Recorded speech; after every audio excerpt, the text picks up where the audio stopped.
ಚಿತ್ರದುರ್ಗ ರೇಣುಕಾಸ್ವಾಮಿ ಕೊಲೆ ಪ್ರಕರಣಕ್ಕೆ ಸಂಬಂಧಪಟ್ಟಂತೆ ಈಗ ಜೈಲಿನಲ್ಲಿರುವಂತಹ ದರ್ಶನ್ ಹೊಸ ಡಿಮ್ಯಾಂಡ್ ಅನ್ನ ಮಾಡ್ತಾ ಇದ್ದಾರೆ. ಏನು ತ್ವರಿತಗತಿಯಲ್ಲಿ ಈ ಟ್ರಯಲ್ ನಡೆಸಲು ಮನವಿಯನ್ನ ಮಾಡ್ತಾ ಇದ್ದಾರೆ. ಡೇ ಟು ಡೇ ಏನು ಬೇಸಿಸ್ ಮೇಲೆ ಇದೀಗ ವಿಚಾರಣೆಗೆ ಅರ್ಜಿಯನ್ನು ಕೂಡ ಸಲ್ಲಿಸಲಾಗಿದೆ. ಈಗ CRPC 309 ಅಡಿಯಲ್ಲಿ ಅರ್ಜಿಯನ್ನು ಸಲ್ಲಿಕೆ ಮಾಡಲಾಗಿದೆ. ಚಿತ್ರದುರ್ಗ ರೇಣುಕಾಸ್ವಾಮಿ ಕೊಲೆ ಪ್ರಕರಣಕ್ಕೆ ಸಂಬಂಧಪಟ್ಟಂತೆ ಜೈಲಿನಲ್ಲಿರುವಂತಹ ದರ್ಶನ್ ಈಗ ಹೊಸ ಡಿಮ್ಯಾಂಡ್ ಏರ್ತಾ ಇದೆ.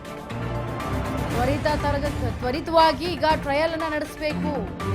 ಡೇ ಟು ಡೇಟ್ ಇದೀಗ ಬೇಸಿಸ್ ಮೇಲೆ ವಿಚಾರಣೆ ಮಾಡಬೇಕು. ಡೇ ಟು ಡೇ ಅಂತ CRPC 309 ಅಡಿಯಲ್ಲಿ ಈಗ ಚರ್ಚೆ ನಡೆಸೋದಕ್ಕೆ ಹಾಗೆ ದರ್ಶನ್ ಪರ ವಕೀಲರಿಂದ 57ನೇ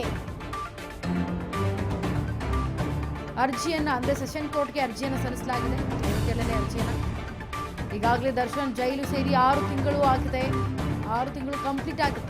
2025 ಆಗಸ್ಟ್ 14 ಜೈಲು ಸೇರಿದಂತಹ ನಟ ದರ್ಶನ್ ಶೀಘ್ರದಲ್ಲೇ ಜಾಮೀನು ಮೊರೆ ಹೋಗುವಂತಹ ಸಾಧ್ಯತೆ ಇದೆ. ಏನು ಡೇ ಟು ಡೇ ಏನು ಬೇಸಿಸ್ ಮೇಲೆ ವಿಚಾರಣೆಗೆ ಅರ್ಜಿಯನ್ನ ಹಾಕಿದೆ. ಸಂಬಂಧಪಟ್ಟಂತೆ CRPC 309 ಅಡಿಯಲ್ಲಿ ಅರ್ಜಿಯನ್ನು ಸಲ್ಲಿಕೆ ಮಾಡಲಾಗಿದೆ. ದರ್ಶನ್ ಪರ ವಕೀಲರಿಂದ 57ನೇ ಸೆಷನ್ ಕೋರ್ಟ್ಗೆ ಈಗ ಅರ್ಜಿಯನ್ನು ಕೂಡ ಸಲ್ಲಿಸಿದ್ದಾರೆ. ಪ್ರತಿದಿನ ಕೇಸ್ನ ವಿಚಾರಣೆ ನಡೆಸುವಂತೆ ಮನವಿಯನ್ನು ಮಾಡಿಕೊಂಡಿದ್ದಾರೆ. ದರ್ಶನ್ ಅರ್ಜಿಗೆ ಇದೀಗ ಆಕ್ಷೇಪಣೆ ಸಲ್ಲಿಸಲು SPP ಕೂಡ ಸಿದ್ಧತೆಯನ್ನ ಮಾಡಿಕೊಂಡಿದ್ದಾರೆ. ಇನ್ನು ಈಗಾಗಲೇ ದರ್ಶನ್ ಜೈಲು ಸೇರಿ 6 ತಿಂಗಳಾಗಿದೆ. 6 ತಿಂಗಳು ಕಂಪ್ಲೀಟ್ ಆಗ್ತಾ ಬರ್ತಾ ಇದೆ.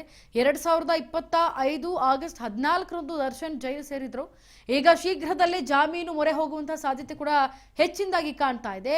ಬಹುಮುಖ್ಯವಾಗಿ ಪ್ರಮುಖ ಸಾಕ್ಷ್ಯಗಳ ವಿಚಾರಣೆ ಏನಿದೆ ಅದಾದ ಬಳಿಕ ಬೇಲ್ಗೆ ಅರ್ಜಿಯನ್ನ ಸಲ್ಲಿಸುವಂತಹ ಎಲ್ಲಾ ಚಾನ್ಸಸ್ ಇದೆ.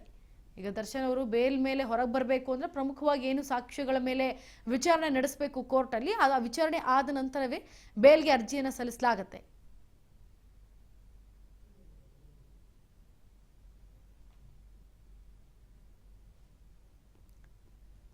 ಇದ್ರ ಬಗ್ಗೆ ಮತ್ತಷ್ಟು ಡೀಟೇಲ್ಸ್ ಕೊಡೋದಕ್ಕೆ ನಮ್ಮ ಜೊತೆ ಲೈವ್ನಲ್ಲಿ ಜಾಯ್ನ್ ಆಗ್ತಾ ಇದ್ದಾರೆ ನಮ್ಮ ಪ್ರತಿನಿಧಿ ಶಿವು. ಶಿವು, ಈಗ ಕೊಲೆ ಕೇಸ್ನಲ್ಲಿ ದರ್ಶನ್ ಈಗ ಜೈಲು ಸೆರೆವಾಸ ಏನೋ ಅನುಭವಿಸ್ತಾ ಇದ್ರೆ, ಆದ್ರೆ ಈಗ ತ್ವರಿತಗತಿಯಲ್ಲಿ ಟ್ರಯಲ್ ಅನ್ನ ನಡೆಸಬೇಕು ಅಂತ ಮನವಿ ಮಾಡ್ತಿದ್ದಾರೆ. ಏನಿದು ಸ್ವಲ್ಪ ಅಪ್ಡೇಟ್ ಕೊಡಿ. ಏನು ದರ್ಶನ್ ಈಗ ಕೋರ್ಟ್ಗೆ ಮತ್ತೊಂದು ಡಿಮ್ಯಾಂಡ್ ಅನ್ನು ಮಾಡಿರುವಂತದ್ದು. ಕೋರ್ಟ್ ನಲ್ಲಿ ಡೇ ಟು ಡೇ ಬೇಸಿಸ್ ನಲ್ಲಿ ನನಗೆ ಟ್ರಯಲ್ ಅನ್ನು ನಡೆಸಬೇಕು ಅನ್ನುವಂತ ಒಂದು ಮನವಿಯನ್ನ ಅವರ ಪರವಾಗಿರುವಂತಹ ವಕೀಲರಿಗೆ ಹಾಕೊಂಡಿದ್ದಾರೆ. ಈಗಾಗಲೇ ದಿನಕ್ಕೆ ವಾರಕ್ಕೆ 2-3 ಬಾರಿ ವಿಚಾರಣೆ ನಡೆಸಲಾಗ್ತಾ ಇದೆ.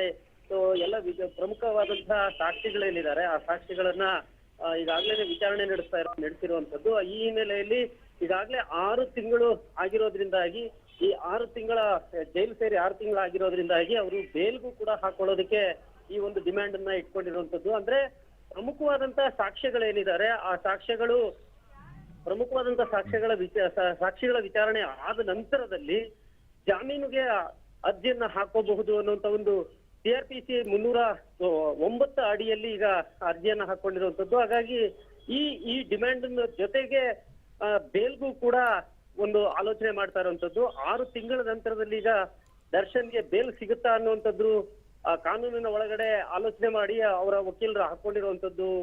ಇಂಚರ ಥ್ಯಾಂಕ್ ಯು ಶಿವು ನಿಮ್ಮೆಲ್ಲ ಡೀಟೇಲ್ಸ್ಗಾಗಿ. ಪ್ರಮುಖ ಸಾಕ್ಷ್ಯಗಳ ವಿಚಾರಣೆ ಆದ ಬಳಿಕವೇ ಈಗ ಬೇಲ್ ಸಿಗುತ್ತೆ ಅಂದ್ರೆ ಸಿಗೋ ಸಾಧ್ಯತೆ ಇರುತ್ತೆ. ಆದ್ರೆ ಅದನ್ನ ಅರ್ಜಿ ಹಾಕಿದ ಮೇಲೆ ಗೊತ್ತಾಗುತ್ತೆ ಬೇಲ್ ಸಿಗುತ್ತಾ ಇಲ್ವಾ ಅಂತ.